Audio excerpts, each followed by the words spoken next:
Hare Krishna.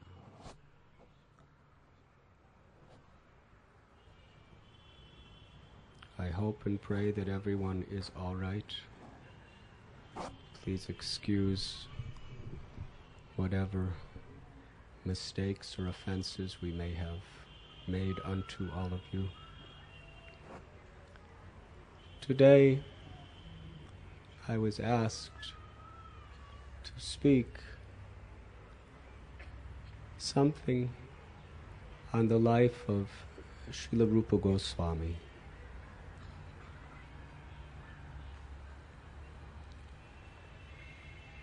Our sampradaya is called the Rupanuga Sampradaya, which means that all devotees following in our sampradaya are meant to very carefully follow the teachings of Srila Rupa Goswami. Krishna appeared 5,000 years ago and spoke the Gita. The teachings of Bhagavad Gita are eternal, without beginning and without end. However, Krishna, out of his causeless mercy, performed his wonderful pastimes and reiterated his divine message out of his great compassion for all suffering souls within this world. 500 years ago, that same Krishna, the Supreme Personality of Godhead, the source of all avatars, appeared in his original transcendental nature as Lord Sri Chaitanya Mahaprabhu, considered to be the most munificent of all incarnations. For one reason is that Krishna wanted to taste the sweet ecstasy of Srimati Radharani's love. Srimati Radharani is the Hladini Shakti, the pleasure potency of the Lord.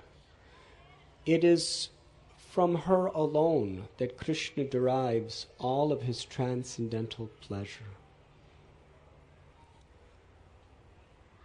Krishna wanted to experience the love of Radharani.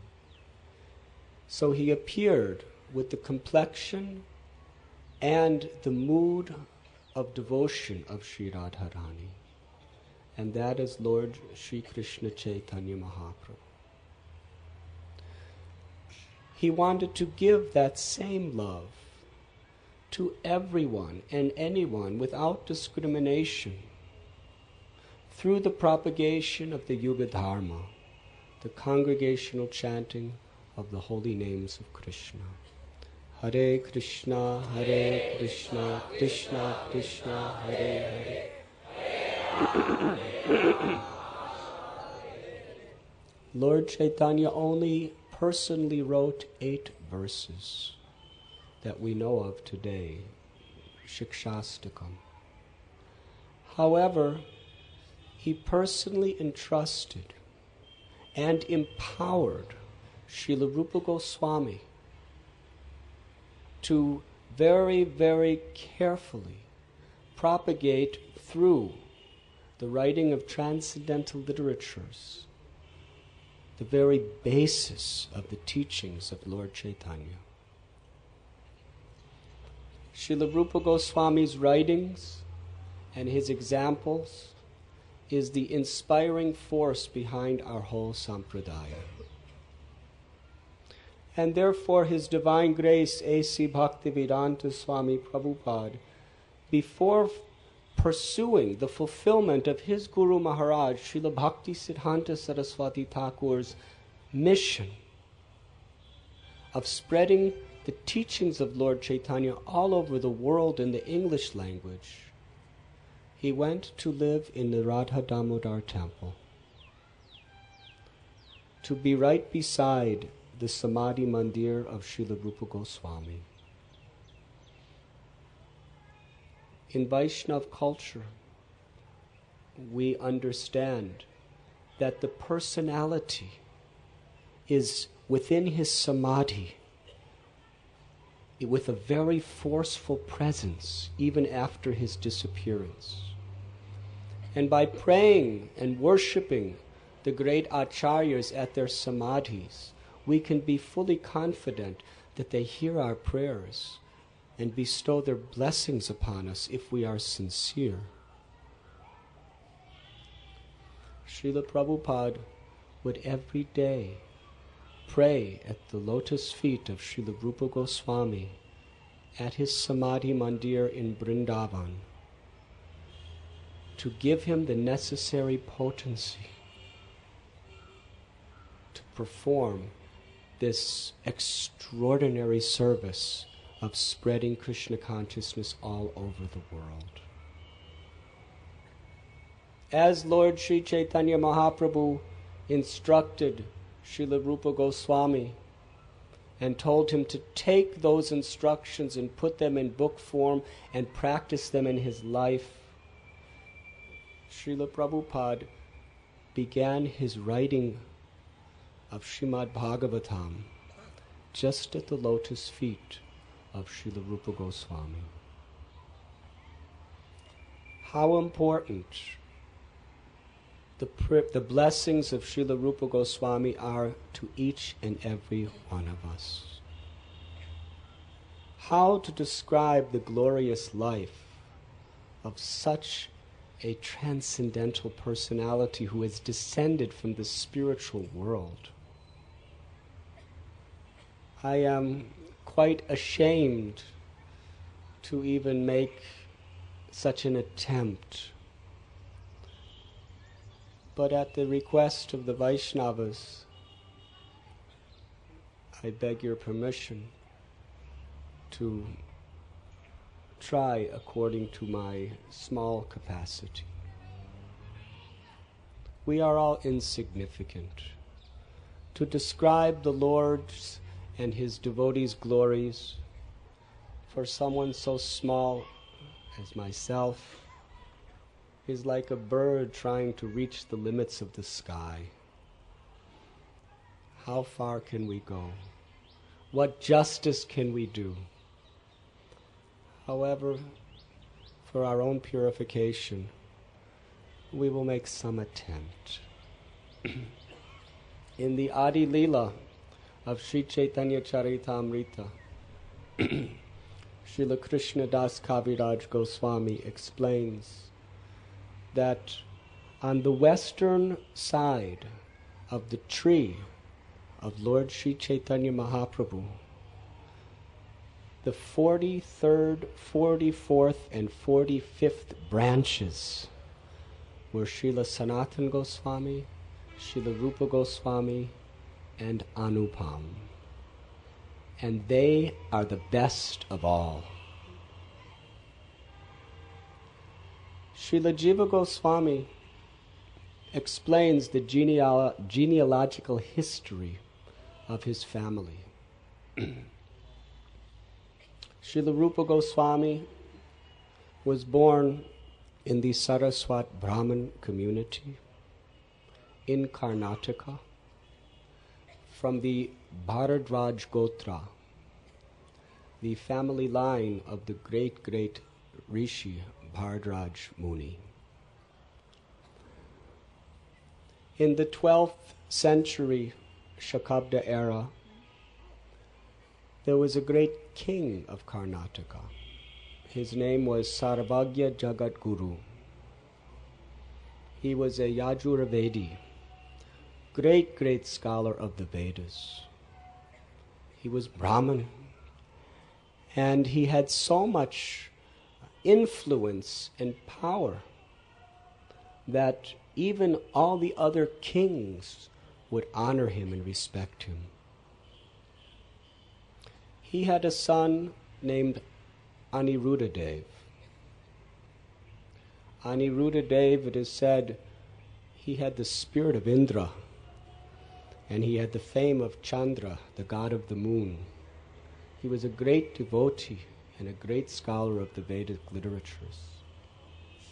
Aniruddhadev had two sons, The eldest son was named Rupeshwar, who was famous for his great learning of the scriptures. And the younger son was named Harihara, who was very much a master of the art and science of weapons. Just after they were married, Aniruddha Dev disappeared from this world. And Harihara, the younger son, he usurped the entire kingdom, took away all power and position from his older brother Rupeshwar. So Rupeshwar and his wife, they boarded a chariot led by 8 horses, and they traveled out of Karnataka toward Orissa and Bengal. And there they settled down. They had a son of the name Padmanabha, who was very beautiful, very virtuous, and was a very pure devotee of Lord Jagannath. He decided to settle near the Ganges in a place called Navahata. And he performed a very great yajna, and as a result, he received 18 daughters and 5 sons.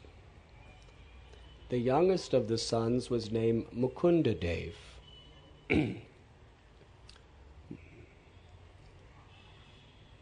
Mukunda Dev had several children. One of them was named Kumar Dev. He was a very great devotee, very pious soul.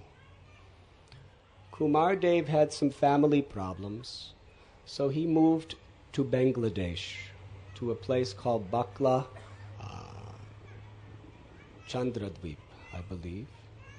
And then he also built a house in a place called Faityabad, because many Vaishnavas lived there, and he wanted to have that association and communication with Vaishnavas. He married a very chaste and faithful young lady named Revati Devi, and from Kumar Dev and Revati Devi, several children were born, 3 of whom are illustrious, famous as the greatest amongst all Vaishnavas. Their names are now known as Sanatana Goswami, Rupa Goswami, and Anupam. It is said at the time Sanatana Goswami was named Amara, and Rupa Goswami was Santosh, and Anupam was Sri Vallabha. As they grew up, they were Mahapurushas. They had such physical beauty, such mental clarity, such natural compassion and love for every living being, and such unlimited ocean of devotion to the Supreme Personality of Godhead. They were also the greatest of all scholars. They mastered Sanskrit, Arabic, Persian, and all of the local languages. At that time, Bengal was under the Mughal rule, and the emperor, or the king, was named the Nawab Hussain Shah. His ministers told him that if you want the Hindu population to be cooperative with you, you must have this Rup and Sanatan as your ministers. So he persuaded them by pressurizing that if you accept the position of my ministers, I will protect you and give the Vaishnavas and Hindus freedom. If you do not, I will persecute you, and I will persecute and torture all the Vaishnavas and Hindus alike. So with this unfortunate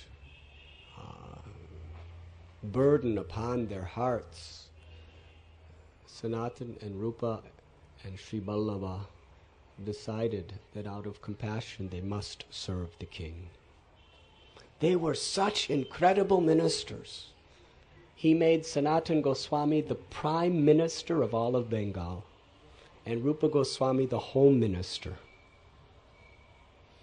And he was so pleased with their incredible efficiency and their good natures that he accepted them just like his own younger brothers, and divided the entire kingdom with them.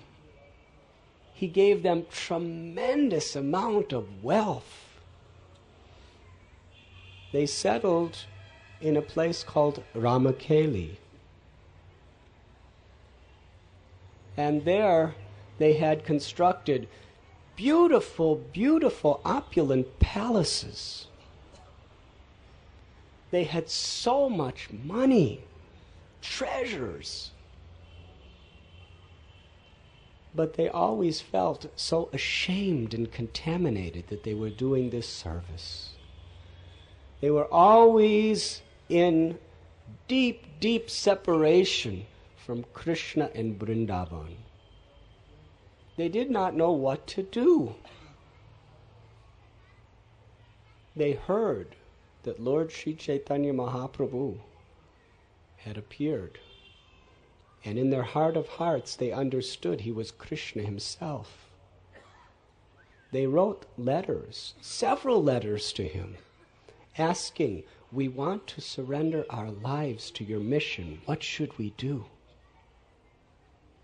But they received no reply for some time. In their natural devotion to Radha and Krishna, they constructed within their estate what they called Gupta Vrindavan, or the hidden land of Vrindavan. And there they made a replica of Vrindavan. They constructed Shamakund and Radha Kund and a beautiful, beautiful forest called Kadamba Karana. And they excavated so many wonderful places depicting Krishna's Leela. And they would spend their days just roaming through Gupta Vrindavan and in separation of Krishna, immersed in thinking of his wonderful pastimes, they would simply cry in ecstatic love.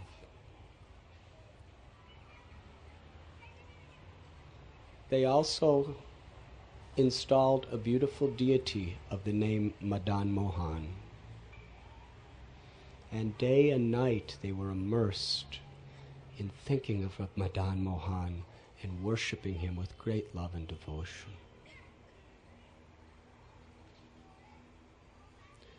They were such great scholars.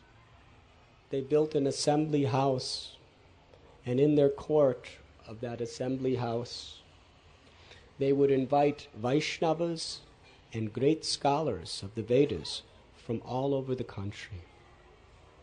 And they were so loved and so known by everyone that from all parts of this great country, scholars and Vaishnavas would come, especially those from Sri Navadvip Dham.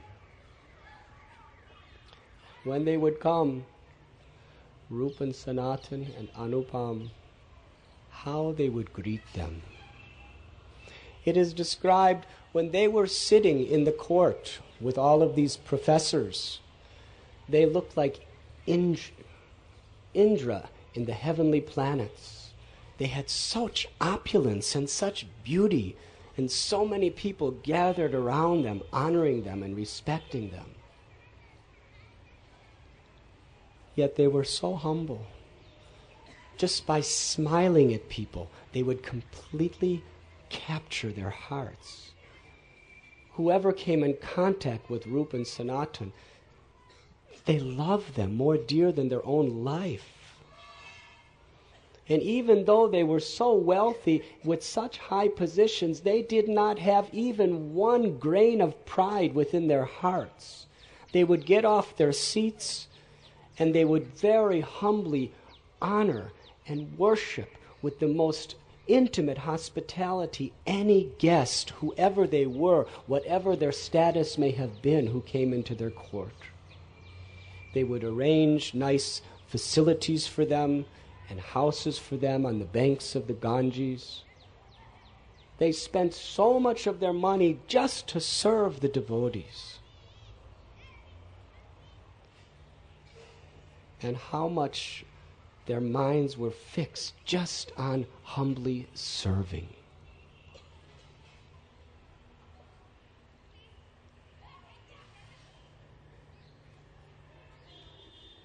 Recently we went to Ramakeli and we bathed in Rup Sagara and Sanatan Sagara, beautiful bathing places that Rup and Sanatan also excavated.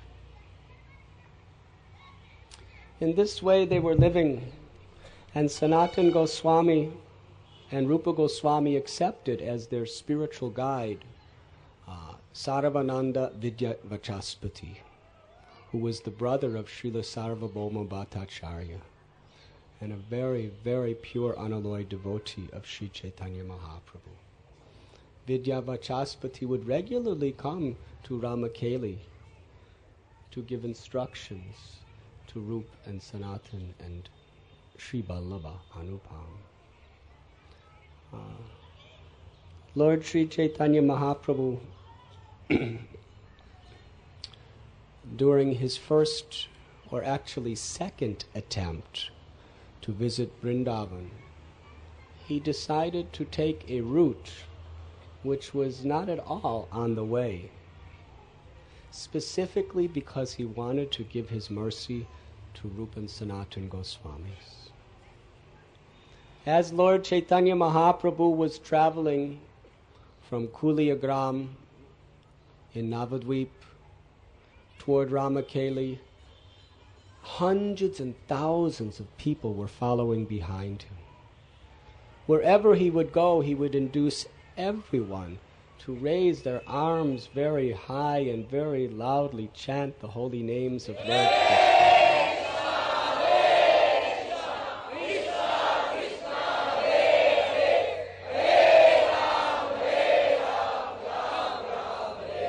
Whoever saw the beauty of Sri Chaitanya Mahaprabhu's dancing,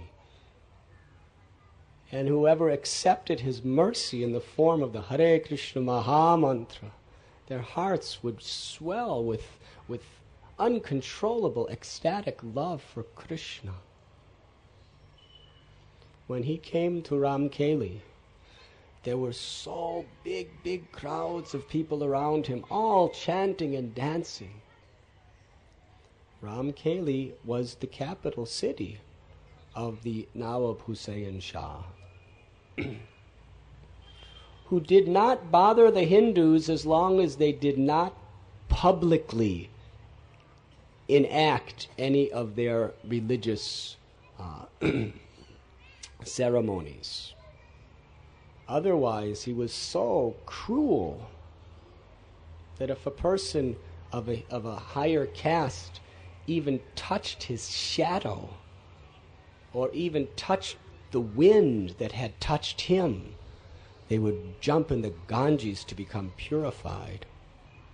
He was so cruel, so wicked. However, Sri Chaitanya Mahaprabhu fearlessly, dancing and chanting with a large kirtan. Tonight we're going to be going on a kirtan with about 1,000 people through the streets of Pune. But you can imagine Sri Chaitanya Mahaprabhu leading a kirtan with hundreds and thousands. At times there were millions and millions through the village of Ramakeli.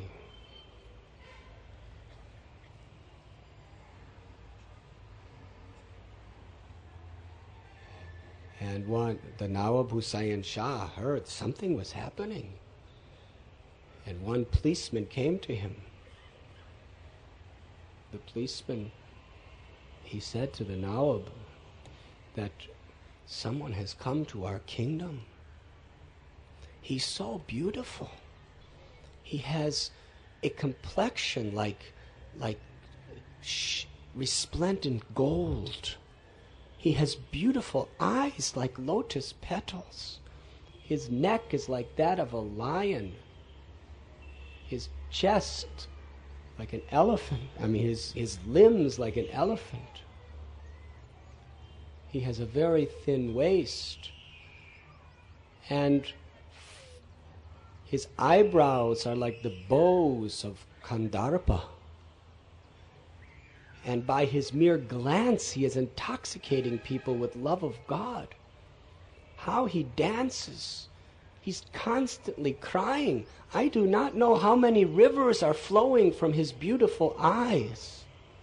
And his limbs are trembling. His hairs are standing on end.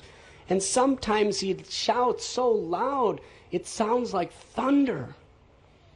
And he jumps in the air, and he falls to the ground, and all the rocks and stones are broken to pieces, yet his body, which appears to be softer than butter, is never harmed. This great prophet who has come to your kingdom has completely intoxicated everyone. The Hindus, the Muslims, everyone. Their arms are raised, they're dancing in ecstasy, and they're all chanting the holy names of Krishna.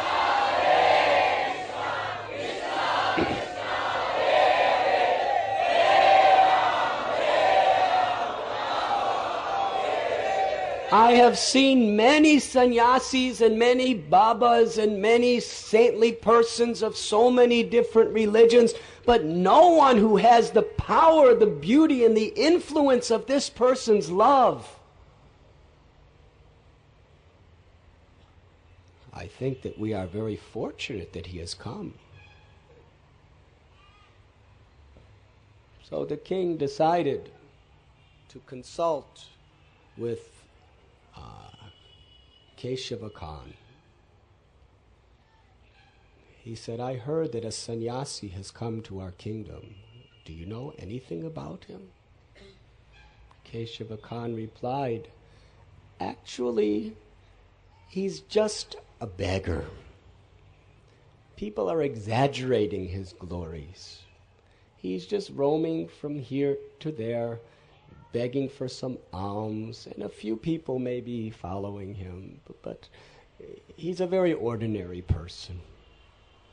Keshava Khan said this because he knew who Lord Chaitanya was, and he did not want the king to become envious. When the Nawab Hussain Shah, just by hearing the glories of Sri Chaitanya Mahaprabhu, without even seeing him, his heart became so transcendentally affected that he said to Keshava Khan, what are you saying? Do you not know that who the Vedas call Krishna and who the Quran calls Allah, that same supreme truth, the personality of Godhead, the cause of all causes, the ultimate worshipable object of everyone, has come to our kingdom to give love of God, and you are calling him an ordinary person. This is a great aparad.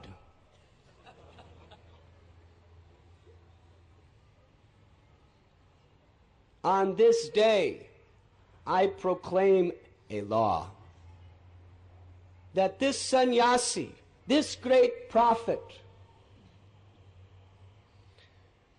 wherever he wants to dance and chant, any way he wants to preach, he should not in any way be disturbed. And anyone who disturbs him, whether they are a qazi, a policeman, a politician, or anyone, I will personally torture and take that man's life. Let Sri Chaitanya Mahaprabhu preach to his heart's content. Then the Nawab Hussain Shah called for Srila Rupa Goswami. And he asked him, do you know about this great prophet that has come to our kingdom? Rupa Goswami replied that he is the Supreme Personality of Godhead. It is only by his mercy that you have this kingdom. Whatever success and opulences you have received is only by his blessings. And he is very favorable toward you. And by his mercy, you will be victorious wherever you go. But you are the king. You are the representative of God. Therefore, why are you asking me who he is? You should understand with your own mind. The Nawab Hussain Shah replied, with my own mind I have understood that he is the Supreme Personality of Godhead. There is no doubt about it. Then Srila Rupa Goswami returned to his residence, and he and Sanatan and Sri Ballava, they contemplated in their hearts how they would go to meet Lord Sri Chaitanya Mahaprabhu. In the dead of the night, they went to the same place that Lord Chaitanya Mahaprabhu was performing his glorious kirtan with millions of people. Lord Chaitanya was dancing and chanting in a place where there is a tamal tree and a kadamba tree.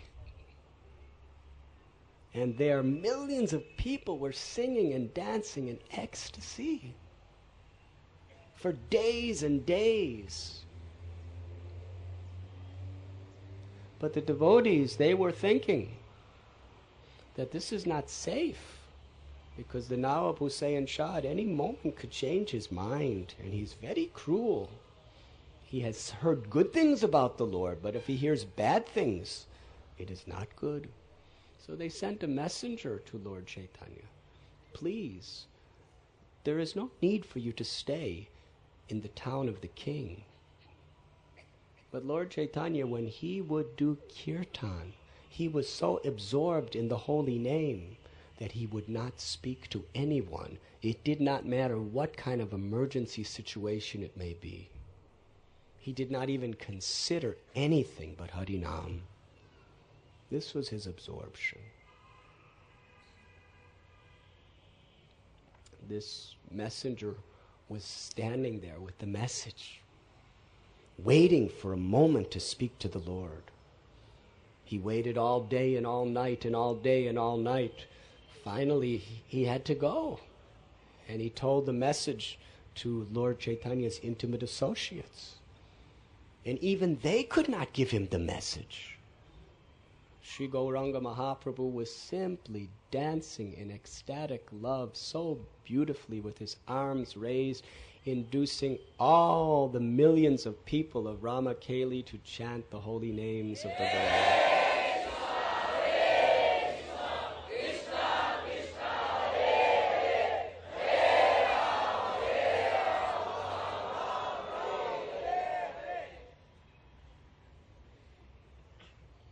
This is a human echo.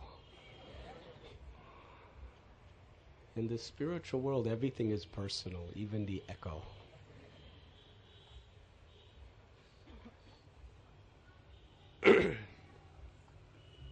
After some time, Sri Gaur Sundar understood the hearts of his devotees, and he stopped the kirtan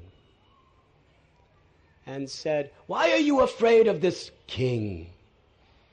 Whose power does that king imbibe? If I do not give him the power to speak, he cannot say a word from me. If I do not give him the power to walk, he cannot come here. I have descended from the spiritual world to give the holy name of Krishna and pure love of God to everyone and anyone who will accept it." And it was in Ramkeli that Sri Chaitanya Mahaprabhu spoke the famous verse that we quote all of the time. In every town and every village throughout the world, my name will be chanted. Then Sri Chaitanya Mahaprabhu, in response to the desire of the Vaishnavas, he stopped the kirtan and he rested under that tamul tree. In the dead of night, incognito, Rup, Sanatan, and Anupam came to the place of Lord Chaitanya. They first met Lord Nityananda and Srila Haridas Thakur, and after offering their most humble obeisances to these great souls, they revealed their hearts to them. Nityananda Prabhu and Srila Haridas Thakur brought them in to see Lord Sri Chaitanya Mahaprabhu. They introduced them. Rupa and Sanatan and Anupam, they took straw, bunch of straw, and placed it between their teeth. They took cloth and wrapped it around their necks. They fell, offering dandavats, like a stick to the ground. And laying on the ground, they were weeping and crying in total humility and surrender. Lord Chaitanya Mahaprabhu personally lifted them up. And the three brothers began to speak. You have descended to deliver the most fallen. You are the Supreme Personality of Godhead. But you will find no one so fallen as us. We are abominable. We are addicted to the most sinful activities. We are ashamed to stand before you, and we are even more ashamed to even try to explain how sinful we are. All we have is shame. We are more sinful, more fallen than even Jagai and Madhai. Because although Jagai and Madhai may have been addicted to all types of sinful activities, they were great Brahmins from Navadvip. And in the form of blaspheming you, they chanted your holy name, and by that chanting of your holy name, they easily became purified. However, Jagai and Madhai never performed the most sinful activity of becoming the servants of Malechas and Yavanas. But we are addicted to that. Our company is abominable. Our service is abominable. Our lives are condemned. You have descended to deliver the most fallen. Please hear one thing we would like to tell you, and it is true. You will find no one more fallen than us. If you deliver us, your fame for being Patita Pavana will spread throughout the universe. We have no qualification to receive your mercy. However, like a dwarf that wants to capture the moon, we have no means of reaching you. But we have no hope but to pray and beg for your causeless mercy. Please accept us. Please allow us to surrender ourselves at your lotus feet. When Sri Chaitanya Mahaprabhu heard the humility of Rupa and Sanatan, he began to cry in ecstasy, and he embraced them and said, please stop speaking in this way. Your humility is breaking my heart.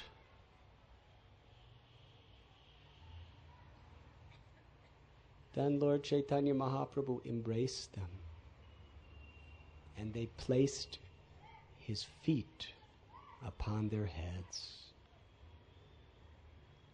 Lord Chaitanya said, you are my old servants. Lord Chaitanya revealed that they were his eternal servants. And today I give you the names Rupa, Sanatan, and Anupam.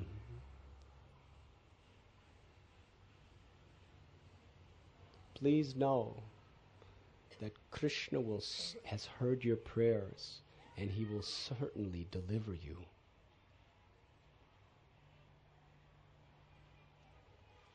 Always remember Krishna. At that time, Rupa and Sanatan Goswamis appealed to the Lord that it is not a safe place here, living so close to the Nawab, Hussain Shah. He is a very dangerous and violent man. And also you are going to Vrindavan with so many hundreds and thousands of people. Vrindavan is a solitary place. You will appreciate it much more if you go just by yourself or with one or two of your associates. Then placing his feet on the head of Rupa and Sanatan and Anupam and embracing them with great, great love, Lord Chaitanya left Ramakeli to Kanai Natashala. Then he was thinking there, in Kanai Natashala, it is very much like Vrindavan. Beautiful, beautiful trees and forest just on the bank of the holy river Ganges.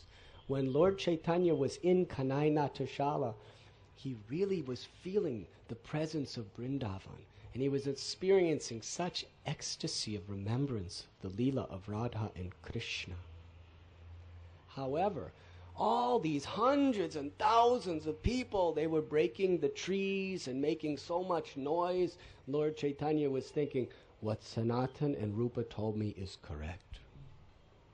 I should go to Vrindavan alone or with one or two others. Then Lord Chaitanya proclaimed to his devotees, I will go back to Jagannath Puri.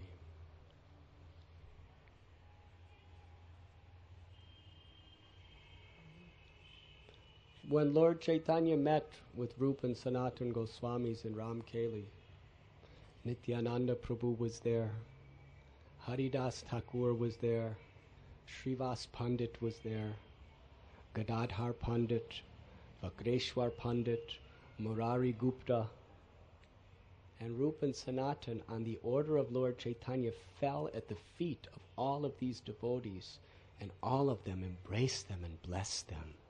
Lord Chaitanya requested all the Vaishnavas, shower your blessings on these great souls. When Lord Chaitanya Mahaprabhu returned to Jagannath Puri, he began to explain to all of his devotees in Puri, when I was in Ramakeli, I met these two brothers. And I have bestowed my most intimate mercy upon them because of their humbleness, the humility, and their pure devotional qualities. After Lord Chaitanya Mahaprabhu left, Rupa and Sanatan and Anupam decided, we cannot take it any longer. We are going to go to Vrindavan, which is Lord Chaitanya's desire. We will give up our government services. So they hired two Brahmins and paid them lots and lots of money to perform various ritualistic ceremonies for the purpose of getting the blessings of the Supreme Personality of Godhead to escape from all of their material entanglements. They were constantly immersed in reading Srimad Bhagavatam and having beautiful kirtan of the chanting of the holy names of Krishna.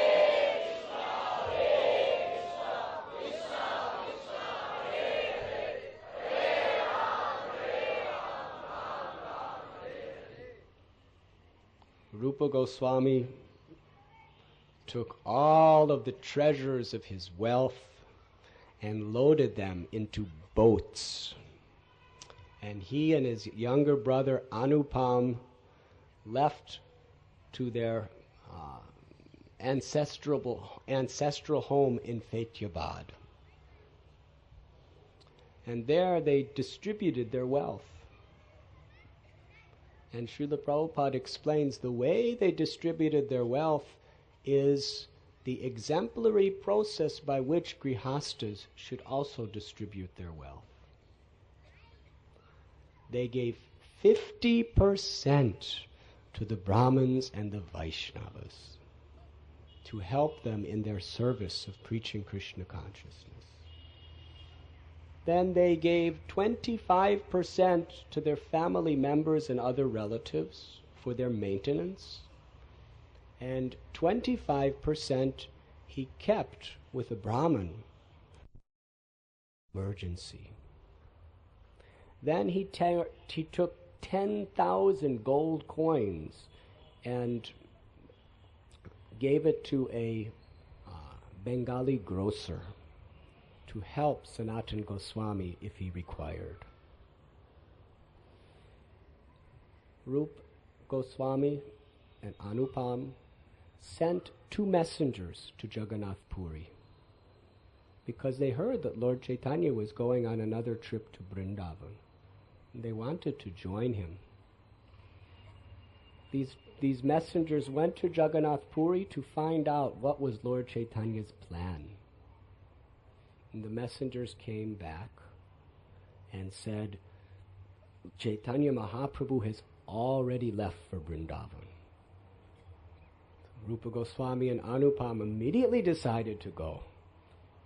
And he wrote a letter to Srila Sanatan Goswami.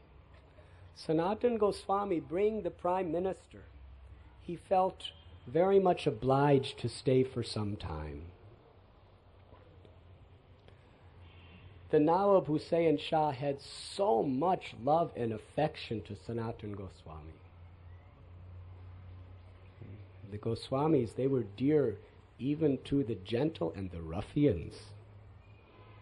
Even the most terrible, violent, hateful demons loved Rupa and Sanatan Goswami.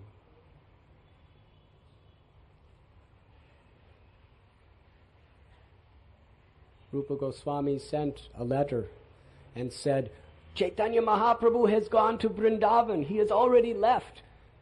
Myself and Anupam, we are leaving immediately to join Lord Chaitanya in Vrindavan. You should come with us. Come as soon as you can. Meet us in Vrindavan. If you require help, I have left 10,000 gold coins for you.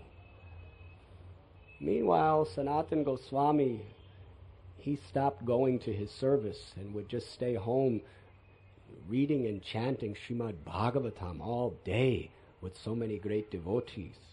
And Nawab Hussain Shah came to his home, and when he saw him, you said you were sick. You're not sick. You're just studying Srimad Bhagavatam all day. What about all the duties I have given you? Your elder brother, the Nawab Hussain Shah was talking about himself, he is very fond of going out and killing so many, and he needs your help. Sanatan Goswami, he said that I will not. I resign. You cannot count on me for any more service. You can punish me in any way you like. So the Nawab Hussain Shah put him in prison. But by the arrangement of Rupa Goswami, he was able to bribe the prison guard with the gold coins, and he was freed from the prison. Meanwhile, Lord Sri Chaitanya Mahaprabhu went to Vrindavan, and on his return, he stopped at the holy place Prayag, often called Prayagraj, considered within the Vedic literatures to be the king of all holy places, the place where the holy river Ganges and Jamuna and Saraswati all converge together. It is the place where every year there is the Magh Mela and Kumbh Mela. When Lord Chaitanya Mahaprabhu came to Prayag, it was the month of Magh, which is about this time of the year in January. And although these two rivers, big, powerful rivers, Ganga, Jamuna, they meet there, they were never able to flood the city of Prayag. But Sri Chaitanya Mahaprabhu, as he was leading the masses of hundreds and thousands, millions of people in Kirtan, he flooded the entire Prayag with the ocean of Krishna Prema. He inundated everyone. As Rupa Goswami and Anupam were traveling to Vrindavan, when they came to Prayag, all of a sudden they heard millions of people very loudly chanting the holy names of Sri Krishna.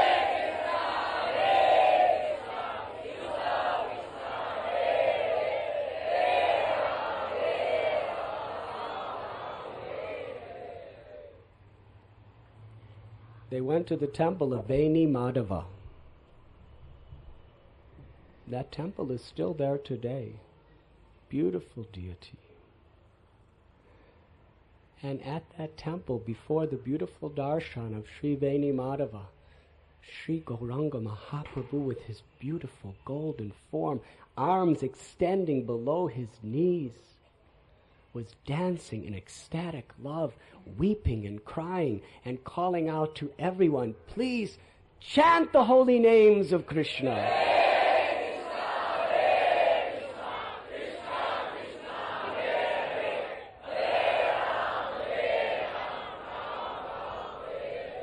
There were tens and hundreds and thousands and tens and thousands, hundreds and thousands, millions, countless people chanting and dancing, all staring with fixed attention on the beautiful golden form of Gauranga Mahaprabhu.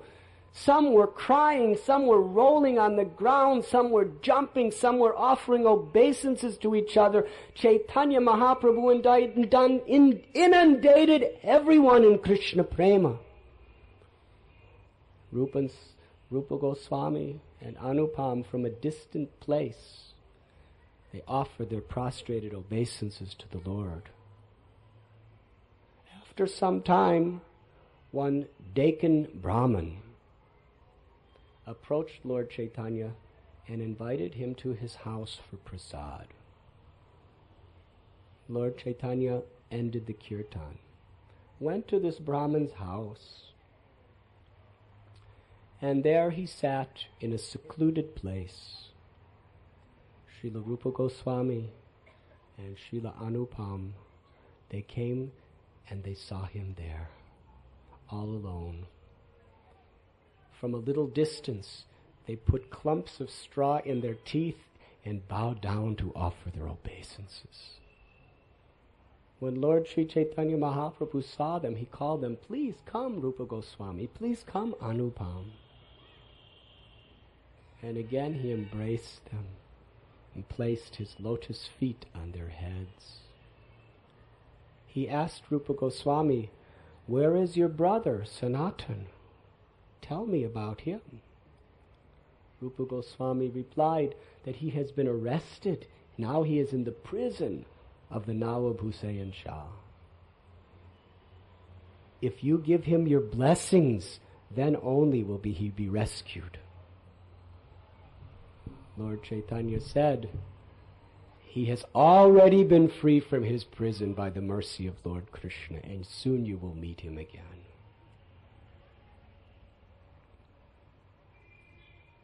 Lord Chaitanya bestowed his great blessings upon them. And then Balabhadra Bhattacharya, who was the servant of Lord Chaitanya, gave Lord Chaitanya's personal remnants of prasad to Rupa Goswami and Anupam. After taking prasad, Lord Chaitanya decided to make his residence right close to the confluence of the two rivers Ganga and Jamuna. And Rupa Goswami and Anupam decided to make their residence right beside Lord Chaitanya's. One day, a very great and famous devotee and scholar named Balabha Bhatta came to Lord Chaitanya's residence.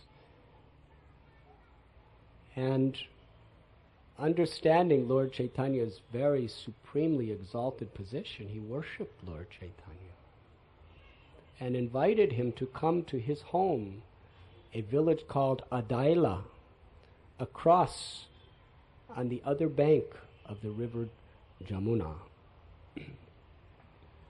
At that time, Rupa Goswami and Anupam, they offered their prostrated obeisances from a distance to Sri Balabhabhata.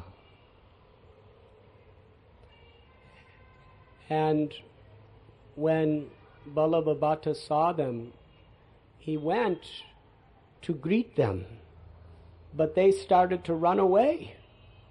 They said, "No, no, we are sinful.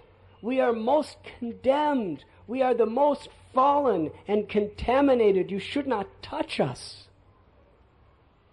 And when Lord Chaitanya saw the genuine humility of Rupa Goswami and Anupam, he was very pleased. And Lord Chaitanya said to Balabhabhata, "What they're saying is correct. You should not touch them, because you are a very high caste Brahmin and you are aristocratic, and if you touch them you will become polluted." And Balabhabhata, he said, "They are constantly chanting the holy names of Krishna. This I can see. Therefore they are exalted." Aho bata, what is that verse?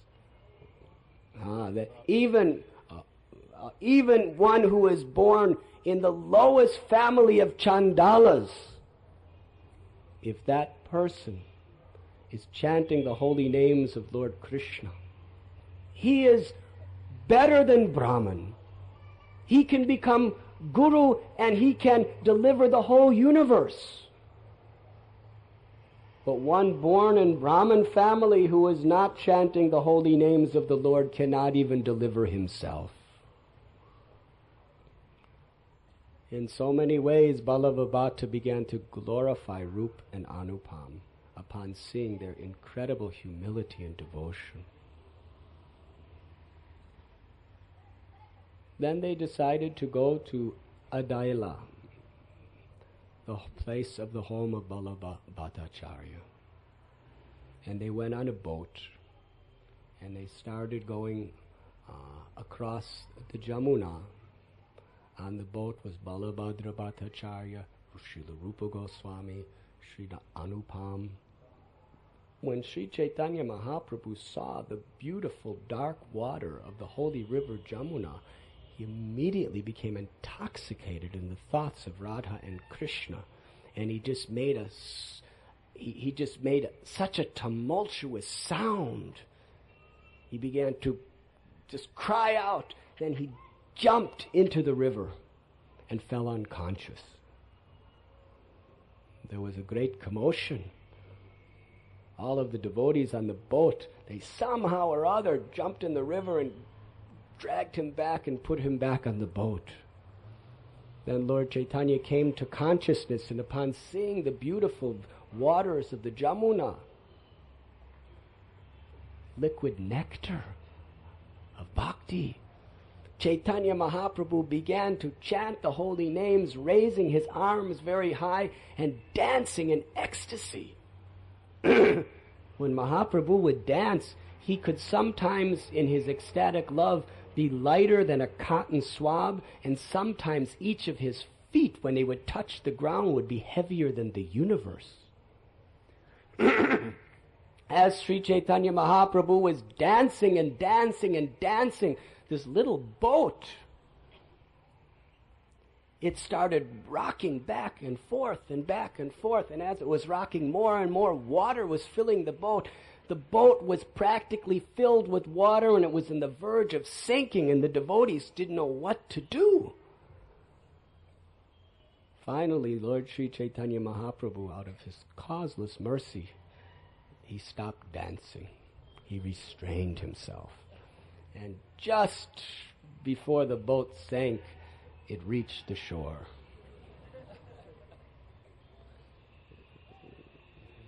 There, Sri Balabhabata worshipped Lord Chaitanya with so much beautiful puja paraphernalia, and honored him and gave him nice prasad and gave the remnants to Rupa Goswami and Sri Anupam. Balabhabata decided, I will not take Gauranga Mahaprabhu across the Jamuna to bring him back. So he decided to take him across the Ganga, where Lord Chaitanya would not be quite so ecstatic.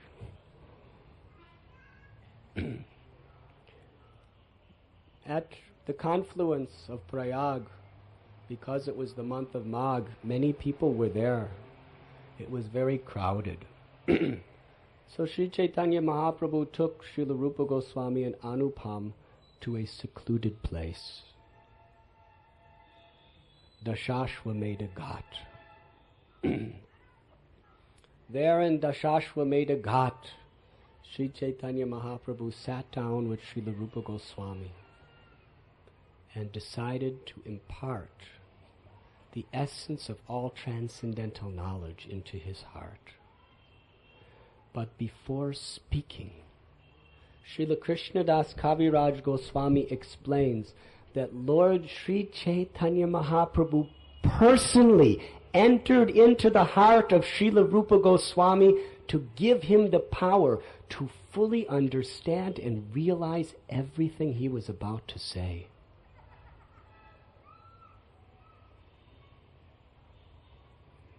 Lord Chaitanya Mahaprabhu instructed Rupa Goswami for 10 days at the Dashashwamedha Ghat.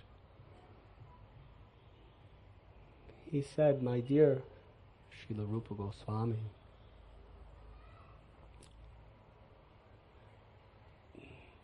devotional service to Krishna is like an unlimited ocean.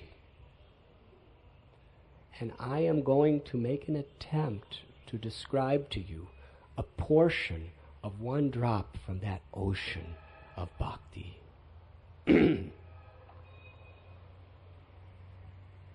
There are 8,400,000 species of life within the material universe. And there is innumerable universes. To achieve the rare fortune of human birth is very, very, very special. However, in this human life, most people are uncivilized. Meaning they do not follow the principles of religion. And of those who follow the principles of religion, many are just following the path of karma kanda, which means they are worshipping God or some gods for the purpose of material benefits. It is very rare to find even one who strives for the transcendental state of consciousness. And of those who are aspiring to go beyond this material world, many are impersonalists who strive for liberation. It is very, very rare to find even a single pure devotee of the Lord, because only such a pure devotee can achieve real spiritual happiness. Every other state of consciousness, every other fulfillment of the goals of religion is superficial, artificial. It is the nature of the soul to love Krishna, because the soul's constitutional position is the eternal servant of Krishna.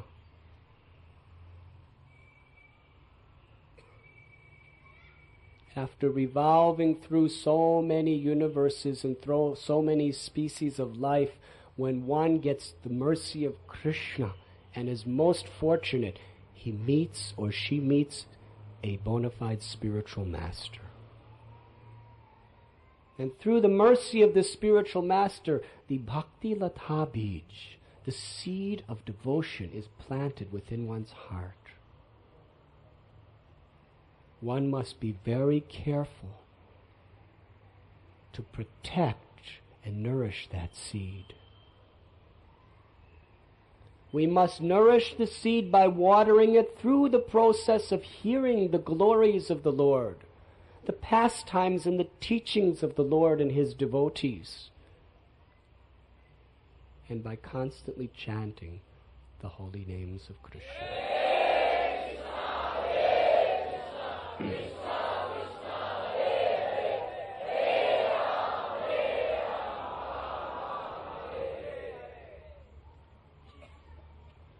As we are watering that seed of devotion, we must be very conscientious, because many weeds will also grow along with that seed of bhakti. If those weeds get too much strength, they will choke the growth of the original creeper of bhakti. And what are those weeds?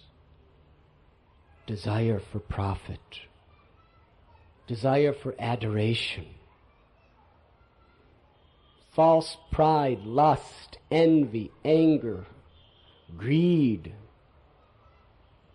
As soon as one sees these weeds, the gardener must be very careful to immediately uproot them. We must build a little fence around that tender creeper of devotion by living a very, very pure life. No illicit sex, no intoxication, no gambling, no meat eating. But the greatest danger to survival of the seed of devotion is hasti aparad, the mad elephant offense, which is when you offend a Vaishnava. Offense to a Vaishnava is like letting a big mad elephant into your garden. He will leave everything in shambles.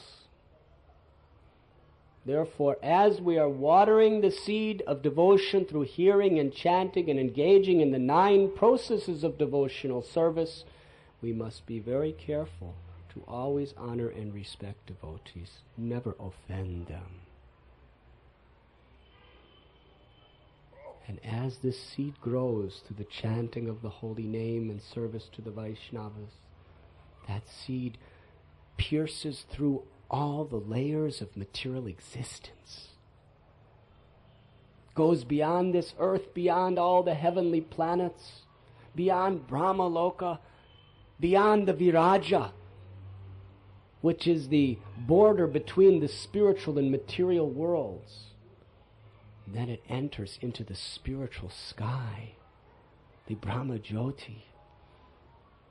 And the gardener continues to offer the water of hearing and chanting in the process of devotional service.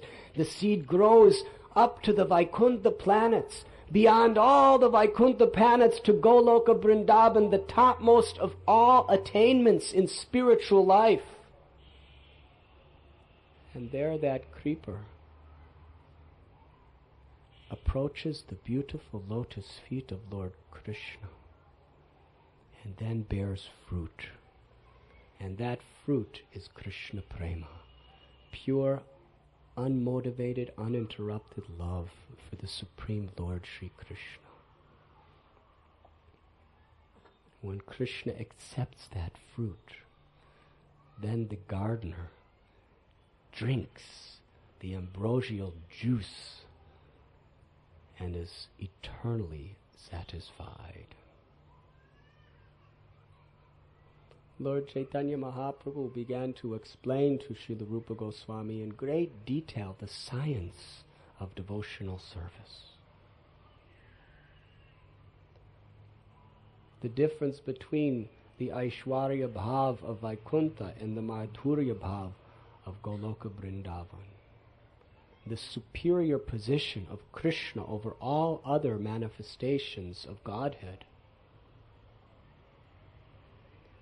And he explained the various rasas, the rasa of neutrality, dasya ras, how to become a perfect and pure servant of Krishna, how one can elevate one's consciousness to sakya ras, of being the intimate, loving friend of Krishna.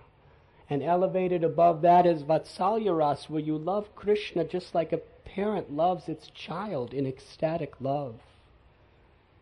And the ultimate of all spiritual perfections is the madhurya ras, or the conjugal love of the gopis. Sri Chaitanya Mahaprabhu explained all of these things.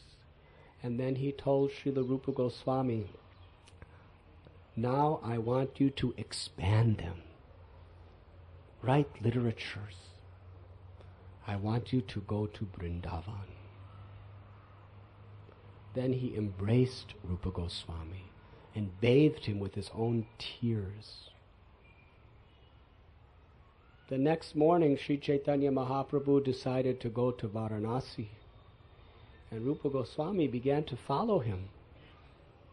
And Lord Chaitanya turned to him, and Rupa Goswami appealed, please, I cannot bear separation from you. Let me come to Varanasi with you. But Sri Chaitanya Mahaprabhu said, I have given you a service. Now you go to Vrindavan. Search out and find the holy places of Krishna's beautiful pastimes.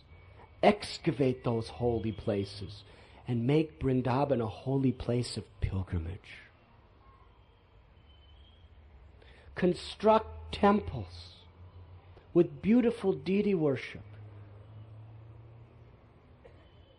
Discover the ancient deities that are lying hidden in Vrindavan.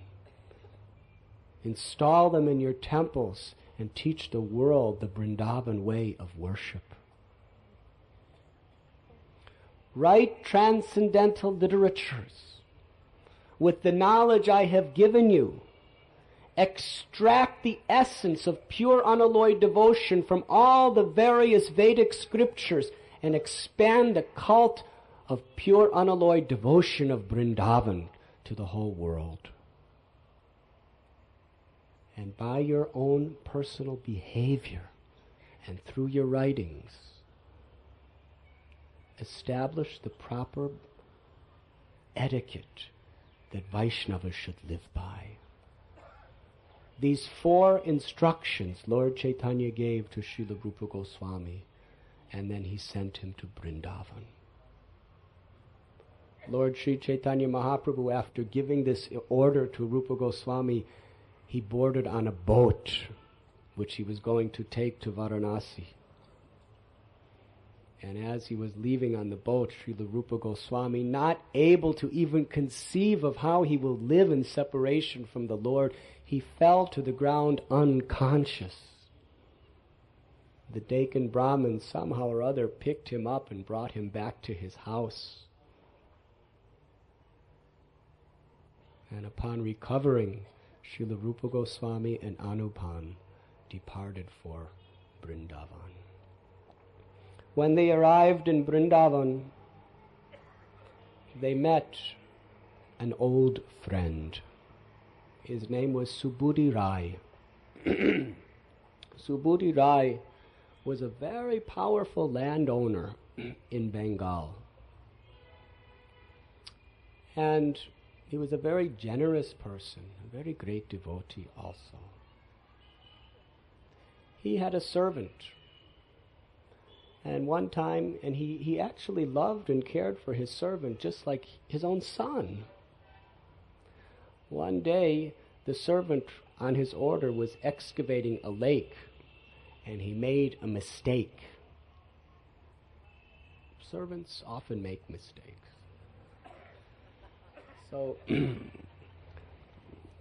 Subhuti Rai hit him with a whip to teach him properly.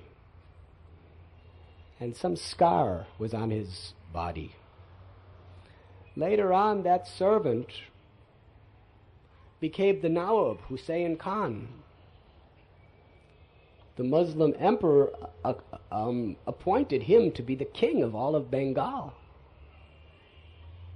So one day his wife saw there was a scar on his body, and she asked him, "What happened to you?" Because this scar was interfering with her sense gratification.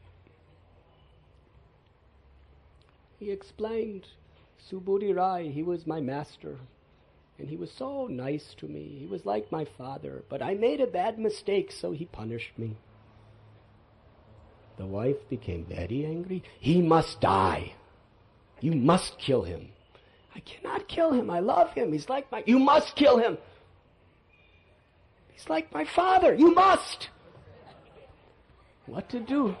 What to do when your wife is like this? You cannot live with her, you cannot live without her. This is the ongoing dilemma. Of course, wives think the same thing about husbands too. So, it was decided and agreed upon by his wife that worse than death is to cause him to lose his caste. So the Nawab Husayn Shah, he took water that was used to be drunk by a Muslim, and from that pot he sprinkled it on Subhuti Rai. In those days, the Hindu caste system was so strong that if water from a Muslim's pot touches you, you become an outcast. You're not even allowed in any temples. You're not allowed to perform any Hindu rituals. No one will touch you. No one will associate with you.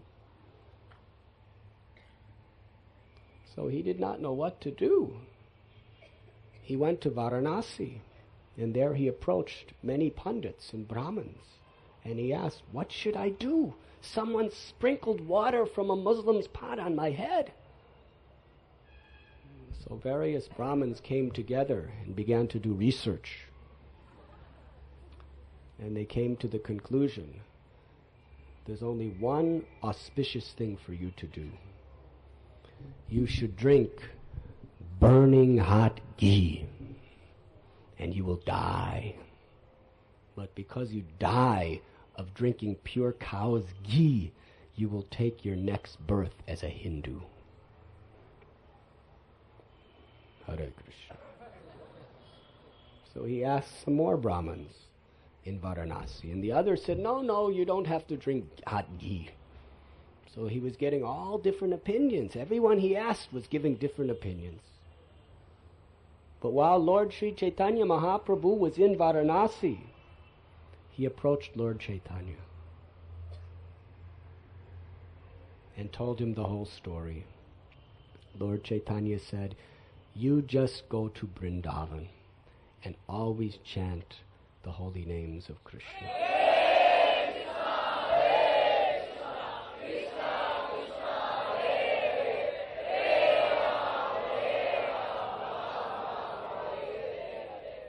Subhuti Rai gave up everything and went immediately to Vrindavan. There he was always chanting the holy names of Krishna, always worshipping Lord Gauranga in his heart of hearts. He was such a humble devotee. He was in such a mood of serving devotees. He would spend hours every day in the forest collecting dry pieces of wood that were laying on the ground. Then he would take them to Mathura and sell them. And he'd get little bit of money. And whenever devotees from Bengal, the devotees of Lord Sri Chaitanya Mahaprabhu, would come to Vrindavan, they usually had stomach disorders. Many of you from the West get stomach disorders when you come to India, because there's differences. But in this case, Bengalis, they are accustomed to eating rice. But in Vrindavan, when you beg, you only get roti, no rice. So they would have bad stomachs. So he would buy yogurt or dahi and help them to cure their stomach ailments. He would also buy mustard oil and give them massages. And he would somehow find a nice residence for them. He would serve the devotees with so much humility and devotion, care. And he would love to take them on parikrama of the 12 forests of Vrindavan. Srila Rupa Goswami was greeted by Subudhi Rai. And Rupa Goswami stayed for 1 month in Vrindavan. During that month, Subudhi Rai took him to all the 12 forests and showed him the wonderful, wonderful places of Krishna's pastimes. Then Srila Rupa Goswami, while he was in Vrindavan, an idea came into his mind that I will write a drama, and in that drama I will describe the beautiful pastimes of Krishna in Vrindavan and Dwarka. Then he decided that he should go to find Sanatana Goswami. So he left Vrindavan and Subudhi Rai to go to Puri to see Lord Chaitanya. Actually, in Prayag, Lord Chaitanya said to Rupa Goswami, you go to Vrindavan, you meet with Sanatan, later on you come to Puri and meet me. So on Lord Chaitanya's order, he was going to Puri, along with Anupam. And they traveled by the road along the bank of the Ganges. Meanwhile, Srila Sanatana Goswami, he had met Lord Chaitanya in Varanasi. And for 2 months, Lord Chaitanya instructed Sanatana Goswami and then sent him to Vrindavan. Previous to Varanasi, Sanatana Goswami was going by all forest, hilly roads because he was an escaped prisoner. But after meeting Lord Chaitanya said, go to Vrindavan, you have nothing to fear. Sanatana Goswami's faith in Mahaprabhu's words was so great, he just went by the main road to Vrindavan. But Rupa Goswami went by the Ganges road, thinking that Sanatana would be there. So they crossed each other and did not meet. When Rupa Goswami came to Varanasi, he couldn't believe what he saw. The whole city of Varanasi, the capital of the Mayavadis, was dancing in ecstatic love in the same way Lord Chaitanya taught, with their arms raised high, and all throughout Varanasi was the resounding sound vibration of the Hare Krishna Mahamantra.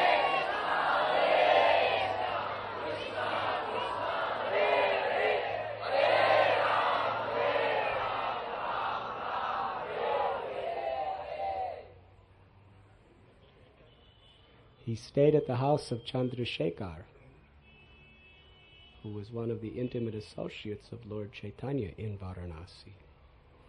And there Rupa Goswami heard of the 2 months that Lord Chaitanya instructed Sanatana Goswami, and he heard the news of how Prakash Ananda Saraswati and all his thousands and thousands of disciples became Vaishnavas by Lord Chaitanya's mercy.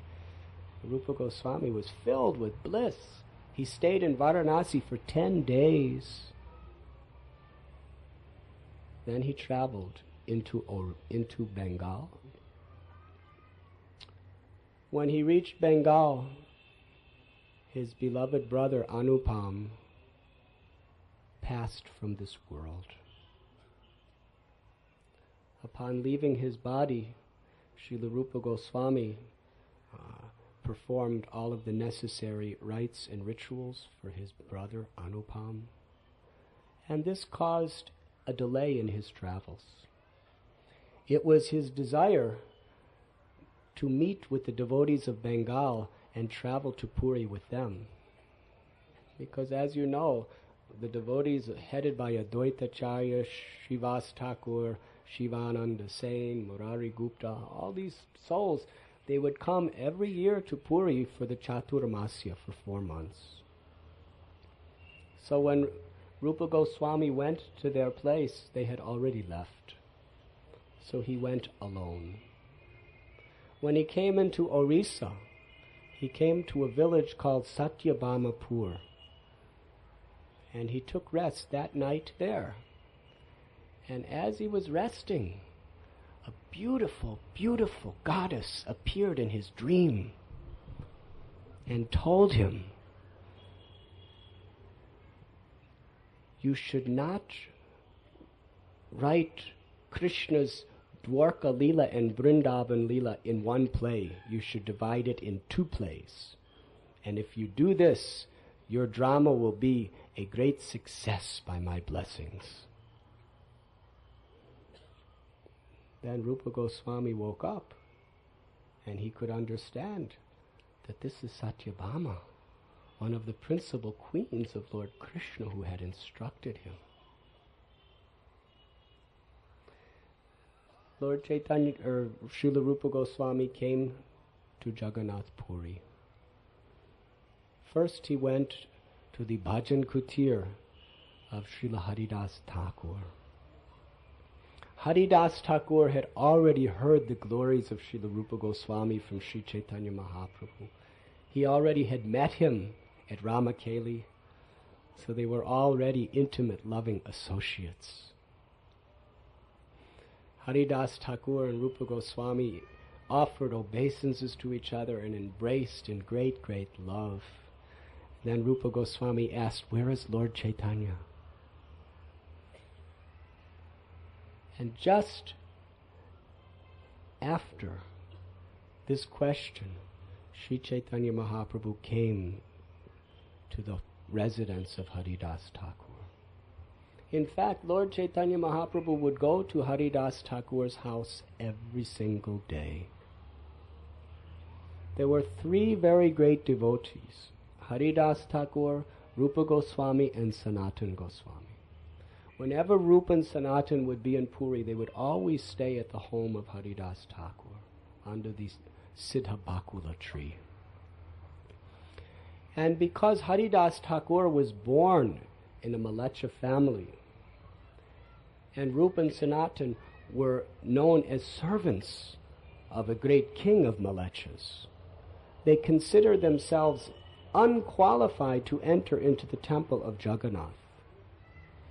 It is the social custom even today that people of such categories are not allowed in.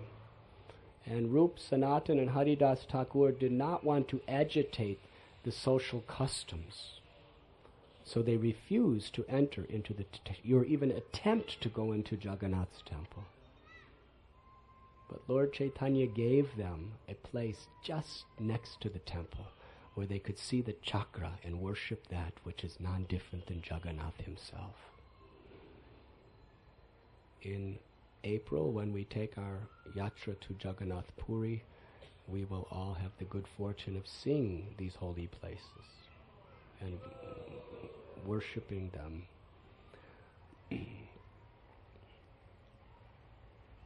Lord Jagannath, he would come out of the temple in his form of Sri Chaitanya Mahaprabhu to personally give his blessings to Haridas, Rupa and Sanatan every day. He would come and bring Jagannath's prasad. When Lord Chaitanya arrived, Rupa Goswami offered his prostrated obeisances in great, great affection. And Haridas Thakur said, "This is Srila Rupa Goswami, he has come." And Sri Chaitanya Mahaprabhu embraced him with great love and placed his feet on the head of Srila Rupa Goswami. He asked him, "Where is Sanatana Goswami?" He said, "I still have not seen him. I came by Ganga road, but he went by the main road, so we missed each other. He has gone to Vrindavan." And then Rupa Goswami told Lord Chaitanya about the disappearance of Anupam. Anupam was such a great devotee. He was a devotee of Lord Ramchandra. And Lord Chaitanya Mahaprabhu very much reciprocated with him in his mood of Sri Ram. In the Bhakti Rasamrita Sindhu by Srila Rupa Goswami, he mentions his beloved brother Anupam, and he says that Anupam was a great and pure-hearted devotee of Lord Ramchandra, and he saw Sri Chaitanya Mahaprabhu as his beloved Lord Ram himself.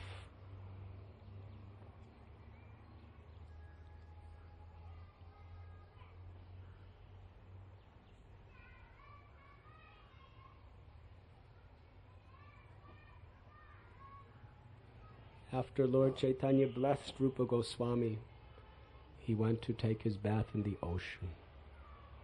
And then the next day, Lord Chaitanya brought all of his intimate devotees to Rupa Goswami. And he introduced Rupa Goswami to each of those devotees. Srila Rupa Goswami was so humble. He just prostrated his body with such sincere devotion at the feet of each devotee and worshipped them.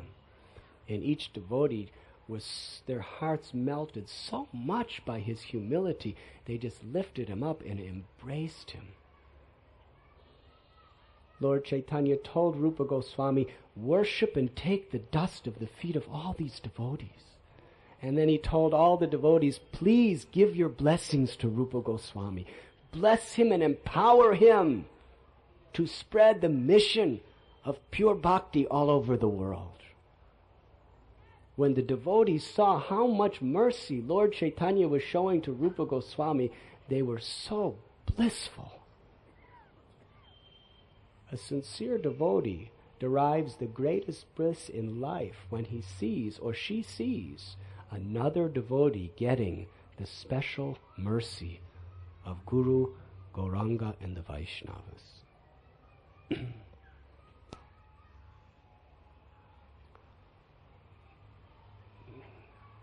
The devotees celebrated the Gundicha Marjanam,